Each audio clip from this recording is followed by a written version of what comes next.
here with a love note for February 26th. February 26th. Hi. I'm going to be honest with you. My mama bear is like seriously enraged right now. I've got a little being astrally pissed off at the moment, but from a place of sacred rage. There's some crap going on out in the ethers where the dark side is screwing with people through their dreams. And just in this one morning, I had 3 different people tell me about different aspects of dreams. And and so I checked in. I was like, what is going on with this? And it's really clear. You've heard me talk about there's like a battle right now between light and dark, especially in the higher dimensions. I mean, it's happening here too, but in the fourth, fifth dimension, it's really happening there. And what my guides were telling me is that the unloved side, so kind of like the dark side of the force, right? The dark side is jacking with people in their dream space. So when we go to sleep and our dreams and stuff do tend to be more fourth dimensional, instead of 3D dreams. But when I talk about astral punks, this is like fourth dimensional energy, sometimes a little higher, but mainly fourth dimensional energy that attempts to screw with us. Because we are in a free will zone, they still try to screw with us in 3D, but they can really try to screw with us during our sleep time. And I'm going to be honest, this just pisses me off because it's a violation of free will. It's them jacking with us when we're supposedly, a lot of people think at our weakest or where we don't have as much control over our reactions or how we respond. As someone who's dealt with this in the past, who's dealt with the sleep paralysis, who's dealt with the crappy ass crap coming in dreams, who's dealt with my daughter having night terrors and being jacked with by astral punks in her sleep, this is an issue that really gets me riled up. So rather than just be pissed off about it, what I'd like to do is share some ideas for how you can protect yourself in your sleep space. Because what I don't want are these astral punks inserting fears or worries or concerns or seeds of doubt, or even trying to recruit you to your side, to their side during your sleep and dream space. You have way more power than you think. And a lot of us don't recognize that. And a lot of people don't know the tools that they can use to protect themselves in sleep time and to take back control over their dreams when stuff does come in. So I'm just going to share some ideas. If any of this resonates with you, feel free to use it. This is all stuff that I have used. So I'm not sharing anything that, I found on the internet or anything like that. This is stuff that I have used in my own life and it has made a difference. So just want to share it now. Number one, I'm going to share 4 ideas of things that you can do to help protect your energy and your space before sleep. So the first really is prayers. I mean, when my daughter was going through, the challenges with her sleep, and even when I was facing sleep paralysis, I found that reciting certain prayers was really, really helpful and helped shift the energy before bedtime. Now you can change the words of these prayers to fit your understanding of the divine or the words that you use for the divine. But with me and with my daughter, these were the 2 prayers that we used. One was, the love of God surrounds me, the light of God enfolds me, the power of God protects me, the presence of God is inside me. I am a child of God, and wherever I am, God is. Amen. That simple. The other thing we would say is, I am surrounded by an impenetrable shield of love, light, power, and protection that is absolute, with the idea that none of this astral crap, none of the lower energy gets to get in us or at us when we're sleeping. So those were 2 things that when we said those every night, it really did make a difference in the quality of our sleep and the lack of our ability to get through a night of sleep without nightmares, without bad dreams, without just those weird little seeds being planted in our subconscious that could then affect us throughout the next day. The second thing is protective stones. So these are like crystals, rocks, whatever. The two that I use on each side of the bed, I have a black tourmaline, which is super protective and helps keep, negative, lower vibrational energy away from your space. So black tourmaline, it's cheap. You can get it in any rock shop, off the internet, whatever. And then this is selenite, and selenite is great for like clearing, but also uplifting energy. So, helping energy to be or to vibrate at a higher frequency. So selenite and black tourmaline, I put it on both sides of my bed. You can put it under your bed, wherever you sleep. It just helps create a more peaceful, energetic, and to keep negativity away. These are my go-tos. This great for car sickness too. So if any of you deal with motion sickness, I love this stone. The next is like a protective light bubble. So I would encourage my daughter when she was little to imagine herself within like an egg, like an egg shape around her that was filled with white light. Depending upon your spiritual tradition, you might consider it the white light of the Holy Spirit, whatever, you want to consider it, but just imagine yourself surrounded in this like impenetrable egg of white light. So just use your imagination, which is a powerful tool to create, this protective barrier around you. You can also set up grids either around your bed, around your room, or even around your house. I mean, make it look however you want. But I will often envision like a geodesic dome. So think Epcot Center, right? And that weird like golf ball shaped space at Epcot Center. You can imagine like half of that, like a geodesic dome over your bed or over your room or your whole house to keep the negative, bad dream inducing energy out of your space.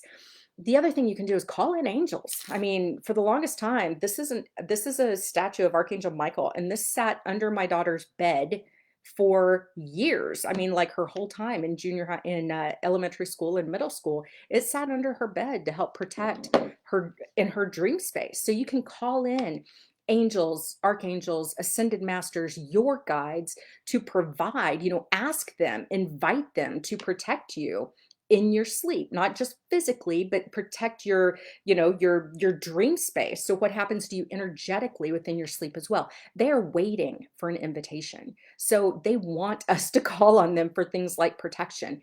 It's a free will zone. We just need to make the ask, but they are right there and willing to protect you. The final thing here is really being mindful of what you consume before you go to sleep. So this is media, like scary movies and stuff before bedtime. I mean, it's just not a good idea. Certain substances that you might take in, there are certain foods or even alcohol, drugs, other things that might encourage um,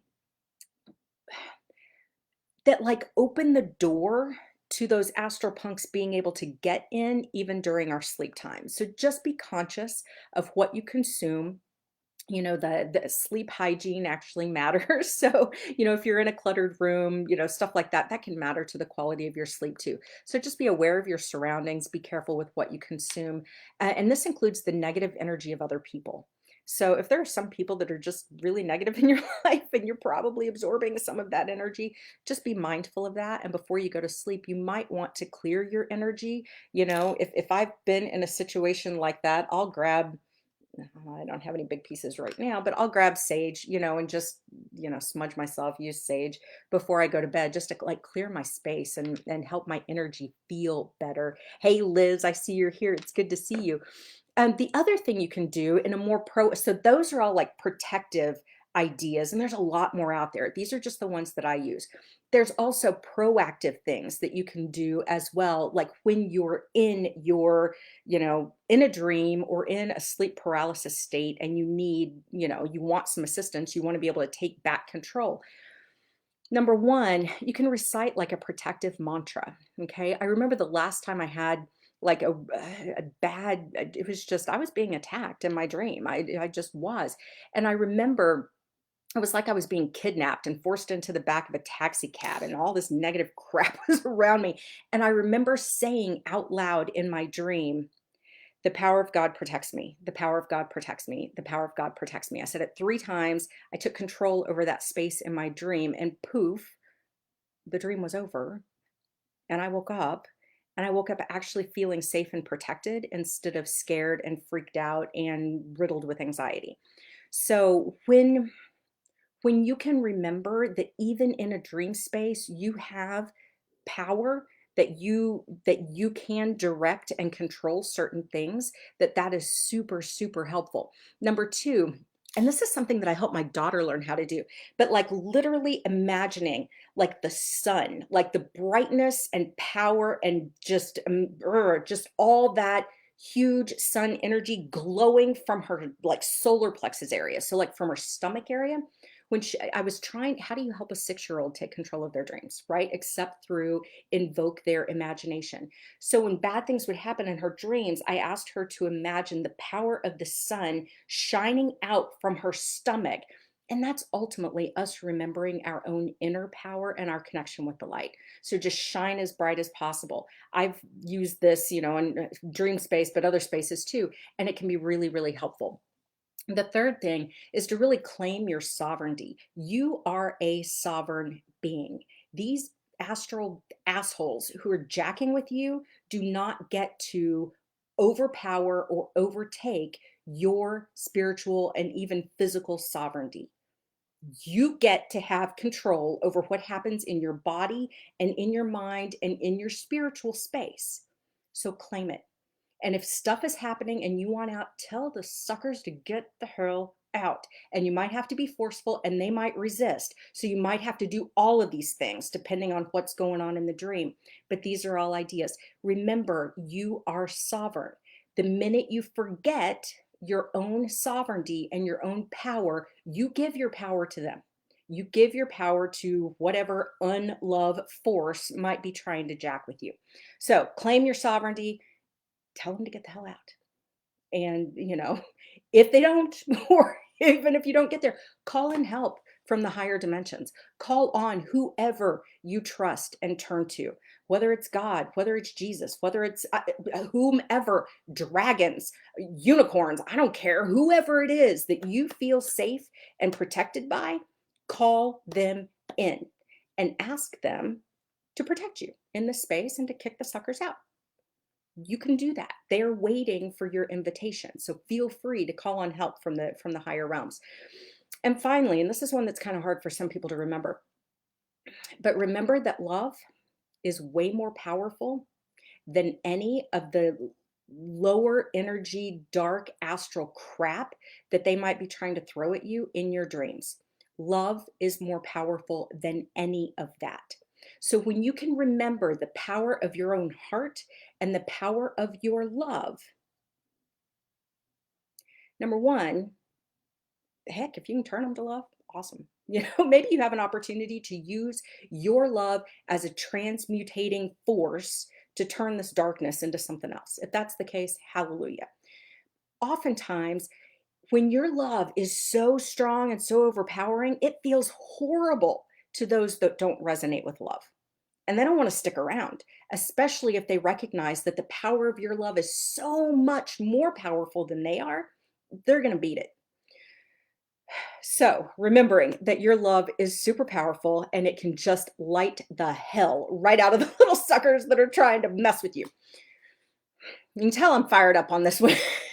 So, bottom line is don't let the astral punks steal your wings. It's almost like a concerted effort right now, both in like 3D world, but also in 4D and in our sleep world, for the dark to try to jack with us. We're stronger than they are. We're more powerful than they are. Our love is stronger. Our ability to call in help is stronger. The power of prayer is real. The power of mantra and of using these energetic tools. We might not be able to see them and touch them and feel them, but I'm telling you, we can't see, touch, and feel the dreams either, right? So these are the tools that we need to use to protect us in a space where a sword or an AR-15 is not going to be useful. We have to use different tools. The other thing is, if you are one of the astral punks that's screwing with people in their dream time, cut that shit out. Cut it out. It's not cool. It's a violation of free will. It's out of alignment with your soul, and you are better than that. You're better than that. So consciously or unconsciously, if you're screwing with people in their sleep, stop it. Stop it. It's not okay. Cut it out. So I told you Mama Bear was riled. Coming back to center. Remember, you are totally loved.